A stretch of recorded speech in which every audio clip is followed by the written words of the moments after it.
de conocer mi primer paciente con sarampión. Si recuerdan años atrás, tuvimos una serie pues de casos importados relacionados con población migrante. Entonces, digamos que ese fue como uno de los primeros acercamientos que tuvimos con relación a la misma y nos motivamos en aprender estas claves que nos iban a permitir diferenciarlo de las otras enfermedades exantemáticas que en el día a día vemos.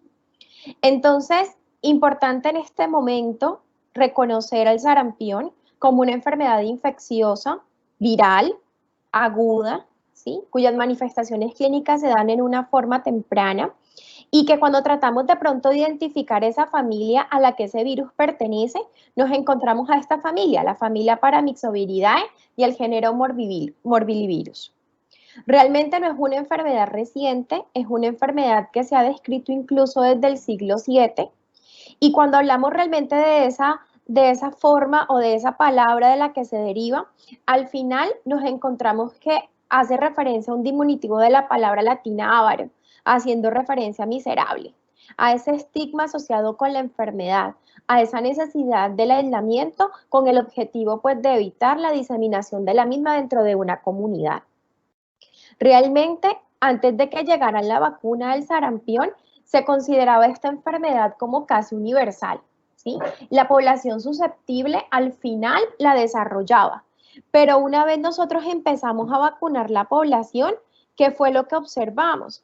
Lo que observamos fue básicamente una gran caída en la presencia de la enfermedad y no solamente en su diagnóstico, sino también en esas complicaciones y en esa alta mortalidad asociada. Pero en la actualidad realmente lo reconocemos como una problemática. Colombia es uno de los países en los que se considera erradicado, pero estamos ¿a riesgo de qué? De que reemerja, ya no solamente como casos importados, sino también como casos propios, teniendo en cuenta que debido a la pandemia que actualmente vivimos, la tasa de vacunación ha disminuido. El porcentaje de cobertura vacunal se encuentra por debajo de ese 95%, por lo tanto nuestra población se encuentra a riesgo de desarrollarla. Ese es uno de los motivos por los cuales en la actualidad nos encontramos en campaña, en brindar una dosis extra a esta población susceptible entre el año y los 10 años con el objetivo de mejorar la cobertura y por ende la protección dentro de la comunidad. En forma característica, cuando nosotros hablábamos del sarampión, ¿qué era lo que nos decían? Que definitivamente seguía un patrón estacional y que en los países donde las estaciones se daban, ocurría principalmente a finales del invierno y a inicios de la primavera. Pero Colombia, al ser de pronto un país tropical, ¿verdad? Ya no vamos a tener como claramente establecidas estas estaciones, sino que sencillamente mencionamos que su presencia puede estar asociada a esas épocas más lluviosas del año. Ahorita les había mencionado que con ese uso de la vacuna habíamos logrado disminuir, ¿verdad?, la morbimortalidad asociada. De esa manera encontramos de pronto un cambio en el comportamiento de la enfermedad según la cobertura que tenga cada área. En otras áreas donde definitivamente esa cobertura realmente va a ser alta, existen periodos aproximadamente cada 5 a 7 años donde se pueden ocurrir casos, pero estos casos van a ser mucho menores en comparación a aquellas áreas donde la cobertura se encuentra baja. Siguiendo un poquito con esa epidemiología de la enfermedad y con esas características propias de la misma, es importante que recordemos que el sarampión hace parte de ese grupo de enfermedades que se transmiten por aerosoles, por esos núcleos de esas gotas, junto con cuáles otras dos enfermedades, junto con tuberculosis y junto con el virus varicela zoster. Entonces, básicamente lo que ocurre es que una persona enferma va a liberar esas gotas, esos núcleos que contienen el virus al momento de hablar, al momento de cantar, al momento de reír, al momento de estornudar. ¿Y qué va a ocurrir con esas gotitas? Esas gotitas van a encontrarse o van a quedarse suspendidas en el aire durante aproximadamente 2 horas. donde finalmente un hospedero susceptible va a tener contacto con las mismas y va a desarrollar una serie de mecanismos fisiopatológicos hasta el desarrollo de la enfermedad. Y resulta que esa persona susceptible va a tener un gran poder y el poder es generar la infección en otros hospederos susceptibles. Y recordemos que estos hospederos susceptibles no van a ser más que personas sin vacuna. Y miren cómo una sola persona enferma puede incluso infectar aproximadamente 9 a 18 personas. Es por eso que una de las características distintivas que tiene el sarampión es la gran posibilidad de generar transmisión dentro de una comunidad. De esta manera, cuando nosotros analizamos los mecanismos fisiopatológicos asociados, encontramos cómo él va a ingresar por medio de esa mucosa respiratoria, ese epitelio nasal, y se va a localizar a nivel de ese tejido linfoide. Luego se va a diseminar a la sangre ocasionando una primera viremia, la cual va a ocurrir tan temprano como 2 a 3 días después de haber tenido una exposición con esa persona infectada.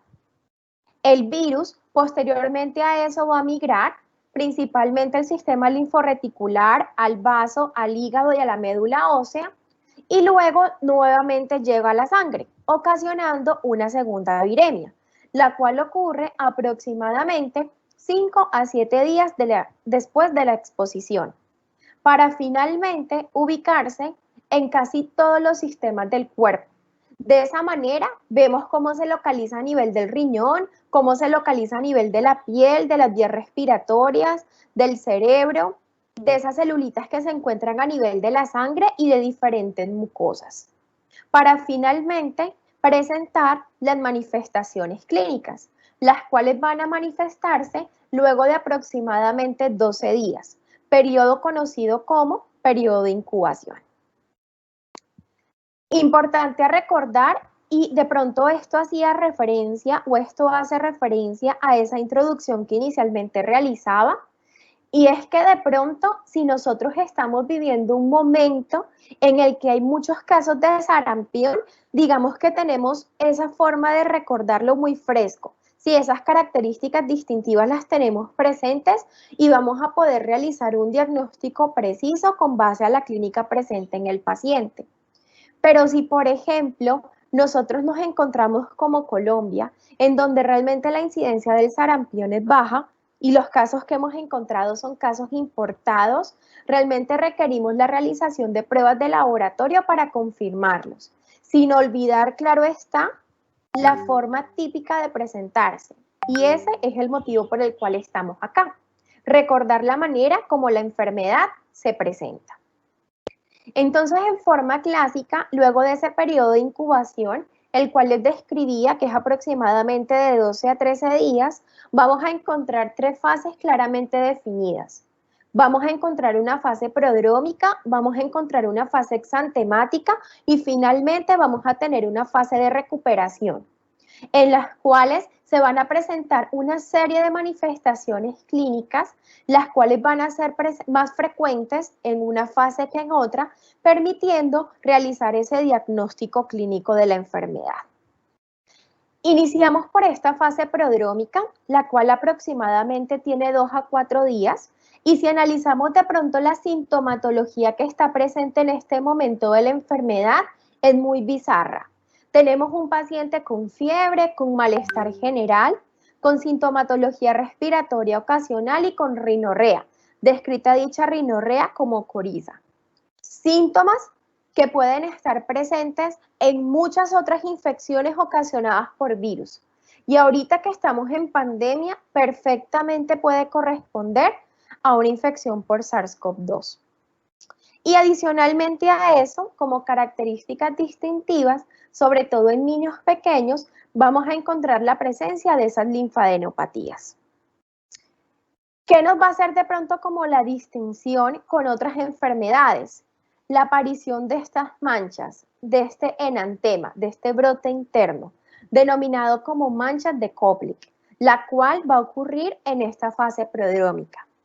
Importante reconocer la presencia de estos puntos un poquito abultados, que inicialmente son en número de hojas, que tienen un tamaño pequeño, que están sobre una base eritematosa, que inicialmente realmente son muy escasos, pero que a medida que avanza el tiempo, como pueden ver en la imagen, realmente se diseminan. Y que va a tener como característica que va a ocurrir antes de la aparición del exantema, aunque en ocasiones podemos encontrarlos al tiempo, es decir, identificamos tanto el brote característico del sarampión como la presencia del enantema. En estas dos imágenes, básicamente lo que observamos es esa coriza. Miren esa secreción ocular, miren esa secreción nasal, un aspecto muy típico de los pacientes infectados por el virus del sarampión. Luego, haciendo referencia aproximadamente 2 a 4 días posteriores al inicio de esta sintomatología de esta fase prodrómica, encontramos pues la fase exantemática. Y la aparición del exantema, como ustedes pueden observar en esta imagen, va a coincidir ¿con qué? Con la máxima temperatura documentada en el paciente. Adicionalmente a eso, es decir, aparte de la fiebre, aparte del exantema, vamos a encontrar la presencia de linfadenopatía, siendo muy característico la presencia de estos ganglios a nivel retroauricular. También hay presencia de signos respiratorios, hay presencia de faringitis, hay presencia de conjuntivitis, la cual tiene como característica el hecho de que es no purulenta y que luego el paciente va a mejorar 48 horas después de esa aparición del eritema, de la aparición de ese exantema. De esta manera, el exantema, el brote, va a ser una de las características también distintivas de la enfermedad. Ya veíamos una, que era la presencia del enantema, la cual va a ocurrir previo a la aparición de este exantema. Encontrábamos también la presencia de coriza, la presencia de conjuntivitis no purulenta y definitivamente el turno es la presencia del brote, el cual va a tener como característica que es maculoeritematoso, que va a seguir una distribución cefalocaudal, como pueden ver en la imagen. Inicialmente observamos brote a nivel de la cabeza y a nivel que va pasando el tiempo, este se va extendiendo desde la parte alta hasta la parte baja, desde el centro hacia afuera. Es por eso que se considera como centrífugo. Y adicionalmente a eso, una clave para su diagnóstico es que cuando nosotros observamos las palmas y las plantas de mi paciente, en ellas no vamos a encontrar ningún tipo de alteración. Entonces, miren cómo vamos. La presencia de fiebre, la presencia de ese enantema, que es el que conocemos como manchas de Koplik, la presencia de esa coriza, de esa conjuntivitis no purulenta, y llegamos a la presencia de un brote maculoeritematoso que inicia de la cabeza y que a medida que va pasando el tiempo se extiende hacia extremidades inferiores, que aparece del centro hacia afuera y que finalmente no me afecta ni las palmas ni las plantas. Y sí, definitivamente, entre más severo está el paciente, entre más severo está la enfermedad, más brote voy a tener. Ahora, como podemos ver en estas imágenes, observamos las características del brote. Miren que es maculoeritematoso, maculopapular eritematoso. En este punto de la enfermedad, observen cómo se ve afectado sobre todo la cara del paciente. Y luego, pues empieza a descender, afectando cuello, afectando tronco, afectando abdomen. Y adicionalmente a eso, ¿verdad? Haciendo referencia pues a la duración, va a tener una duración entre 3 a 7 días y como clave empieza a desaparecer de la misma forma como apareció. Primero va desapareciendo en la cara, luego en el tronco y finalmente en miembros inferiores. Y finalmente, en ciertos casos, podemos observar la presencia de una descamación fina a nivel pues residual. La última fase descrita, esa fase de convalecencia, en la cual pues ya mi paciente no va a presentar fiebre, ese brote va a desaparecer, desde hace muchísimo tiempo yo logré, ya dejé de identificar esas manchas de Koplik. El paciente no tiene cambios a nivel ocular, no tiene cambios a nivel respiratorio alto y sí puede presentar todavía la tos, la cual a medida que va pasando el tiempo pues va disminuyendo la intensidad. Algo que comparte con muchas otras infecciones, sobre todo pues las infecciones respiratorias, teniendo en cuenta que es una de las síntomas que van a desaparecer en una forma más tardía. Y prendemos una alarma en esta fase de convalecencia y es la aparición de la fiebre después de este tercer a cuarto día, ¿sí? Recordemos que mencionábamos con relación a la fiebre. Va a estar presente desde la fase prodrómica, que va a ser más intensa y en el momento en el que es más intenso es cuando el paciente más brote va a tener y luego empieza a desaparecer la fiebre, así como empieza a desaparecer el brote. Por lo tanto, si en este punto mi paciente aún se encuentra febril, hay que tener muchísimo cuidado porque podemos estar ante la presencia de una complicación de la enfermedad. Entonces, acá encontramos una de esas manifestaciones de alarma.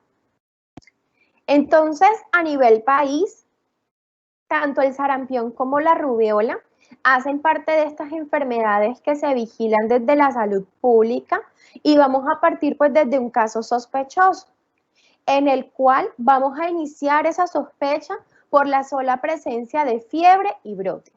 Recordando que el brote es de características maculopapular de base eritematosa. Y si adicionalmente a eso mi paciente tiene fiebre, tiene brote y se asocia con estos otros síntomas, ahí inmediatamente yo debo reportar mi caso como un caso sospechoso. Y miren cuáles son los otros síntomas. Hablamos de las 3 Cs.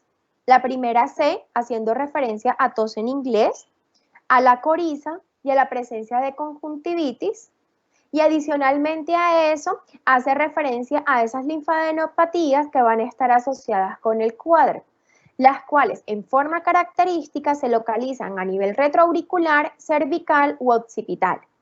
Y adicionalmente a eso, pues el paciente puede presentar artralgias. Si yo tengo un caso sospechoso, ¿cuál es el deber ser? Realizar las pruebas de laboratorio para yo poder tener un caso confirmado por laboratorio. ¿Y cuáles son los otros 2 criterios adicionales que yo tengo que cumplir para diagnosticar mi paciente de esta forma? El hecho de realizarle una reacción en cadena de la polimerasa y que ésta sea positiva, o en su defecto, el hacerle una IgM específica para sarampión y que salga positiva, o que en sueros pareados yo encuentre un ascenso en esos títulos de inmunoglobulina G. Si yo cumplo alguno de estos 2 criterios, ya tendríamos un caso confirmado por laboratorio. En ocasiones, no pude tener pues esa muestra adecuada de sangre, por lo tanto, quedaría solamente como caso confirmado desde el punto de vista clínico y también tengo un caso confirmado por nexo epidemiológico, en el cual yo lo que voy a tener es un paciente que me cumplió criterios de caso o definición de caso sospechoso y que adicionalmente a eso lo que tenemos es un nexo o vínculo epidemiológico. Si me están escuchando bien, me confirman, por favor. Perfecto, te estamos escuchando. Muchas gracias. Entonces, lo ideal, una vez más, es yo identificarlo como sospechoso, realizarle estas pruebas de laboratorio para finalmente tener un caso confirmado por laboratorio. Ahora, la presencia de esa fiebre y de ese brote, realmente cuando estamos tratando de realizar diagnósticos diferenciales, es súper amplio. Como les mencionaba, somos un país tropical. Por lo tanto, uno de los primeros agentes a los cuales tenemos que realizar diagnóstico diferencial es a la infección por el virus del dengue, la infección por virus del Zika. También existen otras enfermedades que hacen parte de esas enfermedades exantemáticas con las que tenemos que realizar diagnóstico diferencial. Tenemos el eritema infeccioso, tenemos la roceola o exantema súbito. Y hay otra enfermedad que es muy importante que tengamos presente, sobre todo ahorita que estamos en época de pandemia, que es la enfermedad de Kawasaki, la cual cuando nosotros de pronto hacemos como ese récord, como esa lista de chequeo de la sintomatología propia del paciente que cursa con una enfermedad de Kawasaki, nos encontramos que la mayoría de esos síntomas van a estar presentes en un paciente con sarampión. Hay fiebre, hay brote, hay conjuntivitis, hay adenitis. Por lo tanto, el sarampión es diagnóstico diferencial del Kawasaki, así como dentro del paciente. Yo tengo un paciente a quien le estoy pensando enfermedad de Kawasaki, el sarampión también debe ser un diagnóstico diferencial. ¿Y por qué les mencionaba ahorita que estamos en pandemia? Porque recordamos que actualmente hay un síndrome, que es el síndrome inflamatorio multisistémico temporalmente asociado al COVID, el cual dentro de los fenotipos de presentación se encuentra un cuadro muy similar a la enfermedad de Kawasaki. Entonces, imagínense, ¿qué pasa si seguimos bajando esa tasa de cobertura vacunal? Que empecemos a tener dentro de nuestras comunidades casos de sarampión en plena pandemia. No vamos a saber al final si esos casos muy posiblemente son por sarampión, si ese paciente que tenemos al frente, esas manifestaciones clínicas obedecen a un sarampión o si obedecen a un MISC o si obedecen a una enfermedad de Kawasaki. Entonces yo pienso que definitivamente es momento de ponernos las pilas y tratar de lograr esas coberturas altas en nuestra población para que no se presente pues ese diagnóstico diferencial. Y ese hace referencia pues al sarampión típico, pero también se han descrito otras formas de sarampión, como el sarampión modificado o el sarampión atípico, como ya más adelante les voy a mencionar. Y es que este sarampión modificado, ¿en quiénes se van a dar? Se van a dar básicamente en aquellos pacientes que tienen un esquema de vacunación incompleto, en aquel paciente que, por ejemplo, menor de 1 año que todavía tiene presencia de anticuerpos maternos o aquel paciente que en algún momento de la vida sufrió sarampión. Y si nos damos cuenta realmente con relación a las manifestaciones clínicas, hay ciertas cosas que van a variar y que básicamente la sintomatología no va a ser igual de intensa.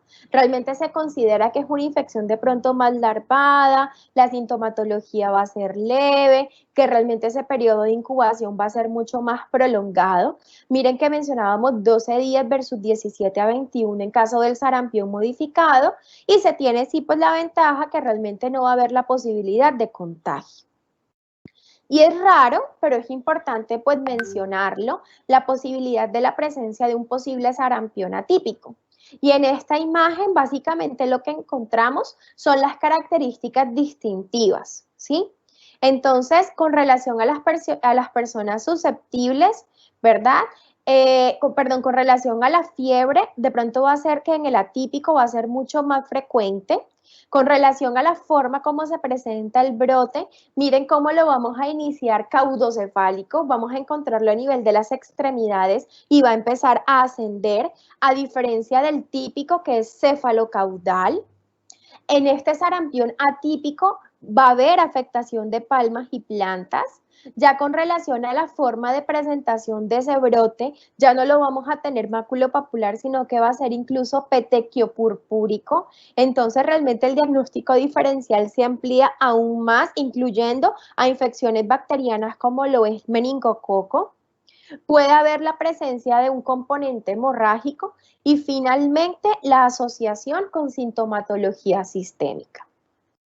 También presentan complicaciones. El paciente puede presentar presentar sintomatología neurológica, respiratoria, hepatoesplenomegalia, edema sumado a estas otras características. Y en esta imagen lo que básicamente quería rescatar es que ya el paciente no solamente va a tener un brote maculopapular, sino que va a tener un brote de características purpúricas. Vamos a encontrar petequias, vamos a encontrar lesiones purpúricas y que adicionalmente a eso vamos a encontrar afectado esas palmas y esas plantas, cosa que no observábamos en un paciente con sarampión típico. De las cosas que preocupan de sarampión, definitivamente van a ser las complicaciones. Y miren que mencionamos que pueden ser tan frecuentes como la tercera parte de los pacientes que se ven infectados por este virus. Hay complicaciones que realmente pues van a ser triviales, como la diarrea, la cual pues el principal riesgo asociado pues va a ser el desarrollo de deshidratación, y sí, en estos momentos hay niños que todavía se mueren de deshidratación, pero cuando tratamos de ver de qué se muere un paciente con sarampión puntualmente, encontramos que ya no está asociado a una complicación gastrointestinal, sino que ya se debe a la afectación de otros sistemas, como lo es el sistema respiratorio y el sistema nervioso central. Realmente el riesgo o la probabilidad de morir es variable y sobre todo va a estar asociada con el sitio donde se encuentre mi paciente. Va a ser mucho más frecuente en pacientes que se encuentran en países en vías de desarrollo, y miren cómo esa letalidad puede ser tan alta como hasta del 10%. Y no solamente se va a asociar con la localización, sino que también se va a asociar, con ciertas condiciones, poblaciones de riesgo, como lo son los inmunodeprimidos, las embarazadas, personas que tienen alguna carencial, ya sea deficiencia de vitamina A o que sencillamente estén malnutridos, y adicionalmente a eso encontramos las personas en edad extrema.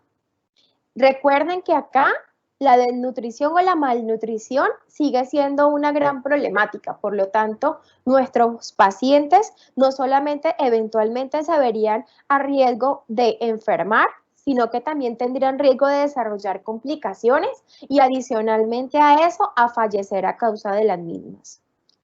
Esta imagen cuando la vi me gustó porque más o menos nos hace un esquema de qué es lo que tenemos que pensar en ese paciente que yo estoy interrogándome una posible complicación. Miren cómo se presenta desde lo más frecuente, diarrea, a una otitis, infección propia, ¿sí?, de cualquier cuadro viral inespecífico, al desarrollo de neumonía, al desarrollo de encefalitis, e incluso nos describen como dentro de esas otras complicaciones el desarrollo de ceguera.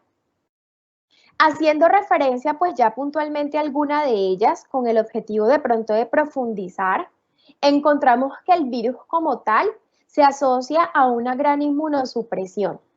Por lo tanto, estos pacientes van a tener riesgo de desarrollar infecciones que se conocen como secundarias, que no solamente van a ser bacterianas, sino que también van a ser virales. Y que esos sistemas blancos, ¿verdad? Está el torrente sanguíneo, por lo tanto el paciente tiene riesgo de tener bacteriemia por cualquiera de estos agentes, neumonía, gastroenteritis y, como ya les había mencionado, otitis media aguda. Y miren que cuando analizamos esos patógenos que van a estar asociados a estas complicaciones, realmente no estamos observando agentes extraños, ¿sí? Son virus y son bacterias propios de la infancia. Para influenza, ocasionándonos los cuadros de Krupp, adenovirus ocasionándonos cuadros gastrointestinales, aunque recordemos que este agente también me puede ocasionar neumonía viral. Y dentro de las bacterias encontramos las de siempre. Encontramos neumococo, encontramos Haemophilus influenza, encontramos Streptococcus pyogenes y encontramos también Staphylococcus aureus. E incluso, debido a esa misma inmunosupresión, nosotros podemos observar cómo en esos pacientes expuestos e infectados a tuberculosis se puede dar una reactivación de las mismas. Entonces, realmente, si bien muchos de los pacientes mejoran solitos, obedeciendo esa naturaleza autolimitada, miren que las complicaciones que pueden ocurrir hasta en un 30% de los pacientes realmente son muy importantes y me generan tanto morbilidad como mortalidad en mi población. Ya veíamos cómo la diarrea es una complicación frecuente que puede ocurrir hasta en el 8% de los casos, pero también se pueden dar otras formas de afectación de este órgano o de este sistema gastrointestinal. De esa manera podemos ver cómo el paciente presenta gingivoestomatitis, puede presentar hepatitis, puede presentar linfadenitis mesentérica e incluso pueden desarrollar apendicitis. ¿Listo? Entonces, muchas de estas patologías asociadas con estados carenciales. A nivel pulmonar es frecuente, no tanto como la diarrea, pero miren que lo podemos encontrar hasta en un 6% de los casos. Y como les mencionaba, ¿cuál es de pronto la principal implicación que tiene esta afectación pulmonar?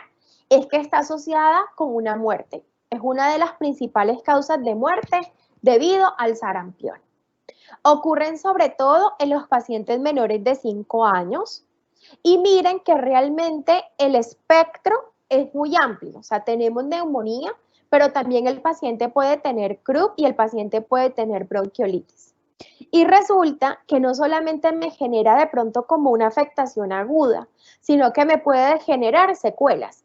Y en el campo pulmonar, por decirlo de esa manera, cuando hablamos de secuelas, pues hablamos de bronquiectasias. ¿Y qué va a ocurrir con esas bronquiectasias? Que ese paciente va a quedar con una predisposición a seguir teniendo infección recurrente, infección pulmonar a repetición, la cual finalmente va a llevar a una afectación de órgano blanco, es decir, ese pulmón no va a funcionar de la misma manera como antes ocurría. Y ya finalmente encontramos pues estas tres manifestaciones del compromiso neurológico que se puede dar debido al sarampión. El paciente puede tener encefalitis, el paciente puede desarrollar una encefalomielitis diseminada aguda y también esta última que es temible, que es el desarrollo de una panencefalitis esclerosante subaguda. Todas estas complicaciones pueden ser evitadas si yo evito que a mi paciente le dé la enfermedad. Y en estos momentos, la única forma de yo evitar que me dé la enfermedad es vacunándonos. Por lo tanto, debemos garantizar una adecuada cobertura en nuestra población. Y es que realmente el sarampión no tiene el tratamiento. A la fecha, no contamos con un tratamiento antiviral que sea específico para el virus. Lo único que le podemos administrar a nuestros pacientes es algo que conocemos como manejo de soporte. Si presenta fiebre, darle antipiréticos. Y cuando hacemos referencia a los antipiréticos se nos prenden las alarmas y es que no podemos administrar a los pacientes aspirina. En caso, sobre todo, si tenemos una carencia, darle el suplemento de la vitamina A y de allí en adelante lo que logremos identificar sintomático, lo tratamos. Es por eso que en términos de sarampión, importante prevenir. ¿Qué prevenimos? El desarrollo de la enfermedad, vacunando. Si se dio el caso, identificar en forma rápida al paciente. ¿Y saben cuál es el motivo por el cual tenemos que identificar, aislar y notificar? Porque si recuerdan la figura que yo les mostraba en las diapositivas anteriores, una sola persona es capaz de enfermar 9, 18 personas más. Por lo tanto, si yo dejo andando a ese niño que presenta sintomatología propia del sarampión, ese paciente va a estar transmitiendo la enfermedad y esa otra persona que lo adquirió a su vez lo va a seguir transmitiendo. Por lo tanto, no vamos a poder contener la diseminación del virus. Y con respecto a ese aislamiento, definitivamente, yo ahorita les decía, cumple precauciones de transmisión basada en aerosoles, junto con otras dos enfermedades más, haciendo referencia a la tuberculosis y haciendo referencia también a la infección por el virus de la varicela zóster, que requiere condiciones de cuidado. ¿Y cuáles son esas de pronto condiciones diferentes? Ubicación. Necesita estar ese paciente en una habitación unipersonal y que se garantice una buena ventilación de la misma. Claro que si estamos de pronto en brotes, podemos cohortizar. ¿Qué significa cohortizar? Agrupar en una misma habitación pacientes que estén diagnosticados con el virus del sarampión. Ahora, ya les mencionaba que se diseminaba por el aire, ¿sí? Por esas pequeñas gotas, por esos núcleos de las gotas que quedan suspendidas en un recinto. Por lo tanto, en el caso de nosotros como trabajadores de la salud, requerimos el uso de un respirador adicional. Ya no va a ser la mascarilla quirúrgica. Necesitamos un respirador de alta eficiencia, esas mascarillas N95. Y en el caso del paciente, si no hay riesgo de ahogamiento, sobre todo en niños pequeñitos, hay necesidad de colocarle una mascarilla quirúrgica con el objetivo que si habla, si estornuda, si canta, si grita, esa película, ¿verdad? O esa capa, en esa capa queden retenidos el virus y se ayuda a evitar la diseminación dentro de un entorno. Entonces, esos eran los mensajes que les quería traer el día de hoy. Realmente quiero devolverme un momentito a esta imagen y